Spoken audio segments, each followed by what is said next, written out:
මේ තමයි video මේකින් video series එකේ දෙවනි එපිසෝඩ් එක. අද මම ඔයාලට කියන්න යන්නේ ඕඩියෝ ගැන. වීඩියෝස් කරනකොට ගොඩක් දෙනෙක් හිතනවා පළවෙනිම දේ වැදගත්ම දේ තමයි වීඩියෝ එක කියලා. වීඩියෝ එක වැදගත් මං කියන්නේ වැදගත් නැහැ කියලා. වීඩියෝ එකට වැඩිය අපේ සාමාන්‍යයෙන් හිතන්න ඕනේ වැදගත්ම දේ තමයි ඕඩියෝ කියන්නේ. උදාහරණයක් විදිහට ඔයාගාව තියෙනවා ලක්ෂ ගානක කැමරා එකක්.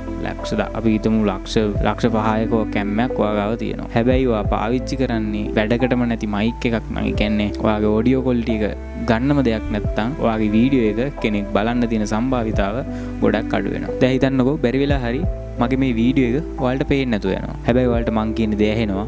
එතකොට මං කියන දේ ඔයාලට තේරෙනවා. බැරි වෙලා හරි මේ වීඩියෝ එක පෙන්නලා මම කියන දේ ඔයාලට ඇහෙන්නේ නැතුව ගියොත් එහෙම ඉතින් එහෙම වුණොත් ඔයාලට මම කියන දේ තේරෙන්නෙත් නැහැ, වීඩියෝ එක දිහා බලන් ඉන්නෙත් නැහැ. ඒක නිසා අපි වීඩියෝ එකට වැඩිය ඔඩියෝ එක ගැන ටිකක් වැඩිපුර හිතන්න ඕනේ. ඉතින් කලින් වීඩියෝ එක බැලුවා නම් ඔයගොල්ලෝ දන්නේ නැති දැන් කොහොමද වීඩියෝ එකක් ලයිට් කරගන්නේ කියලා. ඔය වීඩියෝ එක බැලුවේ නැත්නම් මෙතනින් කාඩ් එක වැටේ ගිහිල්ලා බලන්න.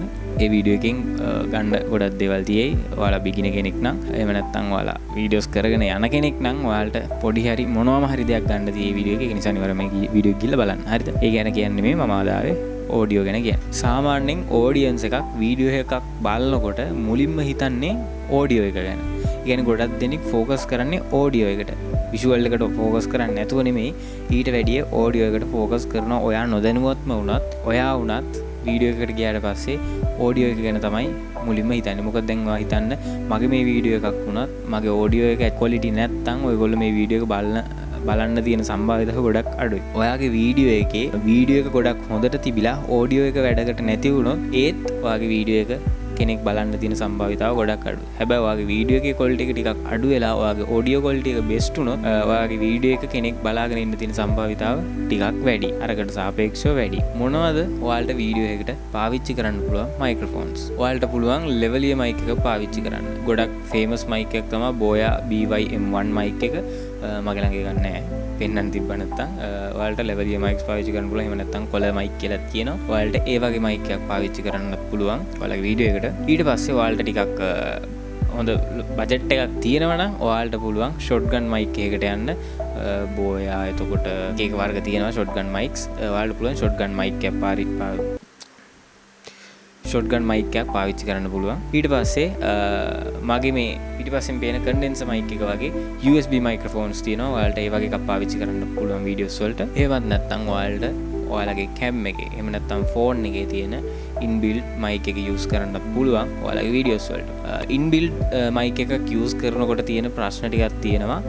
ඒ වගේ නොයිස් කැප්චර් වෙනවා වැඩි. එතකොට ඔඩියෝ එක ක්ලියර් මදි. ඔයාලගේ වොයිස් එකට දෙන ફોකස් එක මදි. ඔයාලගේ iPhone එකක් තියෙනවා නම් ටිකක් ඔඩියෝ ක්වොලිටි එක හොඳට තියෙයි. ඔයාලා ගාව තියෙන්නේ ටිකක් ලෝ බජට් මයික් එකක් නම් මම ඔයාලට පොඩි ටිප්ස් ටිකක් දෙන්නම්. ඔයාලගේ ඔඩියෝ ක්වොලිටි එක වැඩි කරගන්න. ඔයාලට පුළුවන් ඔයාලා රෙකෝඩ් කරන තැන ඔයාලා ෆෑන් එකක් පාවිච්චි කරනවා නම් කියන්නේ ෆෑන් එක ඔන් කරලා නම් තියෙන්නේ, AC එක ඔන් කරලා නම් තියෙන්නේ. ඔයාලට පුළුවන් ඒ දෙකම ඕෆ් කරන්න. එතකොට ඔයාලගේ ඔඩියෝ එකේ තියෙන නොයිසස් ටිකක් අඩු කරගන්න පුළුවන්. ඊළඟ ටිප් එක තමයි ඔයාලා සාමාන්‍යයෙන් කතා කරනකොට ඔයාලගේ මයික් එක ඔයාලගේ වොයිස් එක ටිකක් වැඩිපුර ફોකස් වෙන විදිහට පොඩ්ඩක් ඔයාලගේ කටට ළඟින් තියාගන්න. එතකොට වටේ තියෙන නොයිස් වලට වැඩිය ඔයාලගේ වොයිස් එකට මයික් එකේ අවධානය යොමු වෙන සම්භාවිතාවක් තියෙනවා. මං කියන්නේ පර්ෆෙක්ට්ම වෙයි කියලා. හැබැයි ඔයාලා පාවිච්චි කරන මයික් එක අනුව ඒක වෙනස් වෙන්න පුළුවන්. ඊට අමතරව ඔයාලට පුළුවන් ටිකක් එකෝ එක අඩු රූම් එකක් මේ වැඩේට පාවිච්චි කරන්න. මොකද ඔයාලගේ කාමරේ සාමාන්‍යයෙන් ගොඩක් හිස් වගේ නම් එකෝ එක වැඩි වුණොත් ඒත් ඔයාලගේ ඔඩියෝ එකේ ක්වොලිටි එක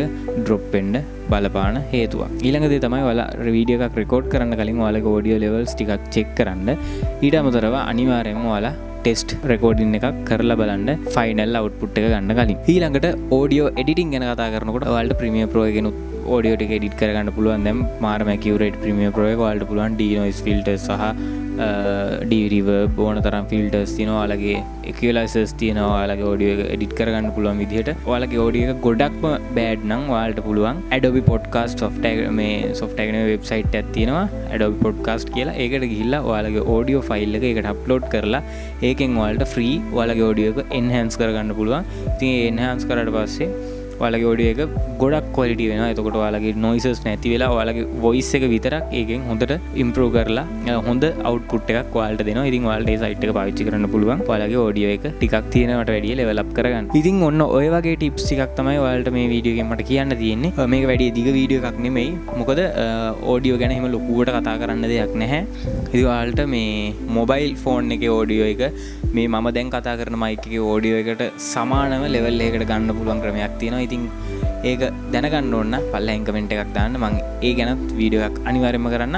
මේක වැඩි දිග වීඩියෝ එකක් නෙමෙයි. හැබැයි මේ වීඩියෝ එක තමයි මේ වීඩියෝ සීරීස් එකේ දෙවනියට වැදගත්ම වීඩියෝ එක. ඒක නිසා තමයි මම දෙවෙනි එපිසෝඩ් එකෙන් මේ වීඩියෝ එක ගේන්න හිතුවේ. ඉතින් ඒ නිසා අනිවාර්යයෙන් මේ වීඩියෝ එකට ලයික් එකක් දාන්න, channel එක subscribe කරන්න අනිවාර්යෙන්, වීඩියෝ එක share කරන්න. ඊට අමතරව අනිවාර්යෙන් කමෙන්ට් එකක් දාන්න කොහමද ඔයාලගේ අයිඩියා එක කියලා. මම හිතනවා මේ වීඩියෝ වලට වැදගත් වෙන්න ඇති කියලා. එහෙනම් ඉතින් අලුත් වීඩියෝ එකකින් සෙට් වෙමු. කැම් එකේ බැටරි බහලා තියෙන්නේ. පාන්දර අද 2:07 වෙලාව. මම හැමදාම මේ ටයිම් එකට තමයි වීඩියෝ එකක් රෙකෝඩ් කරන්නේ. හරියන. එහෙනම් ඉතින් තුන්වෙනි එපිසෝඩ් එකකින් හම්බෙමු. මම එනම් ගිල්ලෙන්න. බයි.